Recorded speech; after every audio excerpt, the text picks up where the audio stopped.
Hello అందరికీ welcome to our channel. ఈరోజు వీడియోలో గుమ్మడికాయ వడియాలను ఏ విధంగా ప్రిపేర్ చేసుకోవాలో ఈ వీడియోలో అయితే చూసిద్దాం. గుమ్మడికాయ వడియాలను ఈ సమ్మర్లో ప్రిపేర్ చేసుకొని స్టోర్ చేసుకొని 1 ఇయర్ పాటు ఎంజాయ్ చేయొచ్చండి. ఈ విధంగా పప్పులో సైడ్కి తింటే టేస్ట్ అయితే చాలా చాలా సూపర్గా అయితే ఉంటుంది. కంపల్సరీ ట్రై చేయండి. వీడియో ప్రాసెస్ చూసే ముందు మన ఛానల్ ఎవరైనా కొత్తగా చూస్తున్నట్లయితే ప్లీజ్ సబ్స్క్రైబ్ చేసుకోండి. అండ్ వీడియో ప్రాసెస్ ఇప్పుడైతే చూసేద్దాం. బూడిద గుమ్మడికాయ వడియాల తయారీ కోసం అయితే ఒక పెద్ద సైజు గుమ్మడికాయ అయితే తీసుకున్నామండి.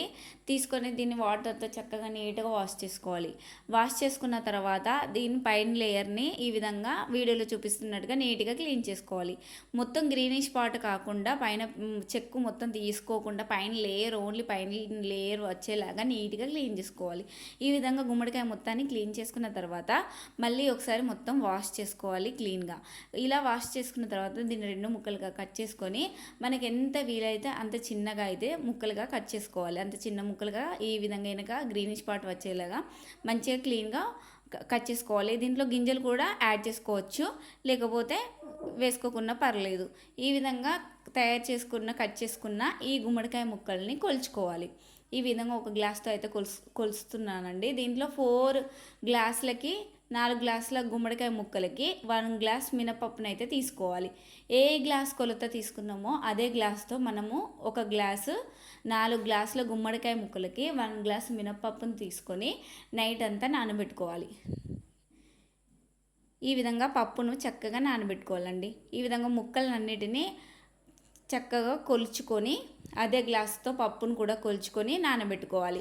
నానబెట్టుకున్న తర్వాత ఈ గుమ్మడికాయ ముక్కల్లో కొంచెం పసుపు అండ్ రాక్ సాల్ట్, కొంచెం కారం కూడా యాడ్ చేసుకొని మొత్తం అంతా ముక్కలకు పట్టేలాగా చేతితో నీట్గా కలుపుకోవాలి. కలుపుకొని ఒక 1/2 అవర్ పక్కన పెట్టుకోవాలి. ఈ విధంగా పక్కన పెట్టుకోవడం వల్ల చక్కగా ముక్కలు అనేవి ఊరి జ్యూస్ అనేది సపరేట్ అవుతుంది. ఈ విధంగా సపరేట్ అయిన తర్వాత మనమైతే ఈ ముక్కల్ని ఒక నీట్ కాటన్ క్లాత్ అయితే తీసుకొని ముక్కలన్నిటిని అందులో వేసుకొని వీడియోలు చూపిస్తున్నట్టుగా మంచిగా గట్టిగా ముడి అయితే వేసుకోవాలి. చక్కగా తిప్పుకొని ముడి వేసుకొని దానిపైన ఒక గట్టి బరువు అయితే పెట్టుకొని నైట్ అంతా అలా వదిలేయాలండి. వదిలేసిన తర్వాత పప్పు కూడా నైట్ అంతా చక్కగా నానుతుంది. నానిన తర్వాత మార్నింగ్ అయితే ఈ పప్పును చక్కగా గ్రైండ్ చేసుకోవాలి. మెత్తగా గ్రైండ్ చేసుకున్న తర్వాత ఈ ముక్కల నుండి జ్యూస్ కూడా సపరేట్ అయిపోయి ఈ విధంగా అయితే ముక్కలు అవుతాయి. అయిన తర్వాత ఈ ముక్కల్ని కూడా మనం మినపప్పు పిండిలో కలుపుకోవాలి. ఈ విధంగా ముక్కలన్నిటిని ఆ మినపప్పు పిండిలో అయితే వేసుకొని ఆ పిండిలో ఈ ముక్కల్ని మంచిగా మెత్తగా పిసుకుతూ కలుపుకొని అయితే మనం అయితే వడియాలు అయితే వేసుకోవాలండి. ఈ వడియాల కోసం అయితే ఒక నీట్ కాటన్ క్లాత్ అయితే ఎండలో వేసుకొని మనం వడియాలను అయితే చక్కగా పలుచగా అయితే వేసుకోవాలి.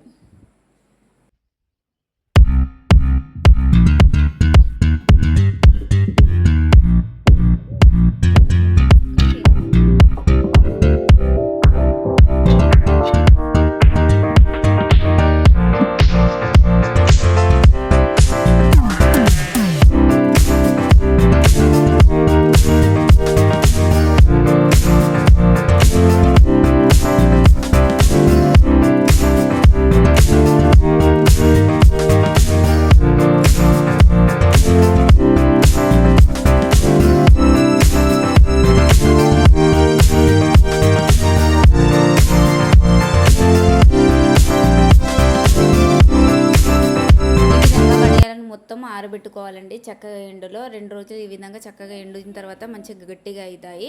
అయిన తర్వాత వీటిని అయితే ఈజీగా వస్తాయి క్లాత్ నుండి తీస్తే. ఈ విధంగా వచ్చిన తర్వాత వీటిని గాలి తగలకుండా ఒక డబ్బాలో అయితే వేసుకొని మూత పెట్టుకోవాలి. వీటిని మంచిగా 1 సంవత్సరం పాటుగా నీట్గా వాడుకోవచ్చు. మంచిగా డీప్ ఫ్రై చేసుకుంటే టేస్టీగా క్రిస్పీగా టేస్టీ వడియాలు అయితే బూడిద గుమ్మడికాయ వడియాలు అయితే రెడీ అయిపోతాయి. ఇవి పప్పులో అయినా మనకు అంచుకు పెట్టుకొని తింటే చాలా టేస్టీగా అయితే ఉంటాయి. ఈ వీడియో కనుక నచ్చినట్లయితే లైక్, షేర్, కామెంట్ చేయండి. ఇలాంటి టేస్టీ అండ్ హెల్దీ రెసిపీస్ కోసం మన ఛానల్ని సబ్స్క్రైబ్ చేసుకోండి. Thanks for watching.